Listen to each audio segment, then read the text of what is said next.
Let's talk about when kids are impulsive and what you can do about it. In order for us to help kids with impulsivity, we're going to have to put activities or games or something into our day that actually teaches you how to harness that impulsivity. I love that game, Red Light, Green Light.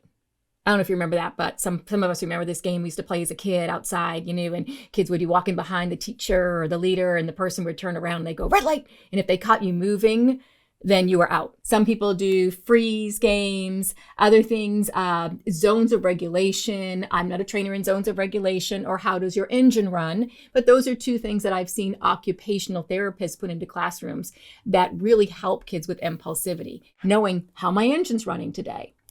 Yoga, any of those things that can help people get in touch with themselves, because what it is a big lesson in self-awareness and then doing something fun to be able to curb that impulsivity. So I'm aware that I'm impulsive. Think about these two feelings. If I am agitated, right, my engine's kind of like, I'm going to be more impulsive. If I'm like, hey, sleepy, tired, I don't feel good type of thing, I'm going to be more impulsive. So the first thing you got to do is get in touch with where you are right now, and then do some activities that help to practice curbing that impulsivity.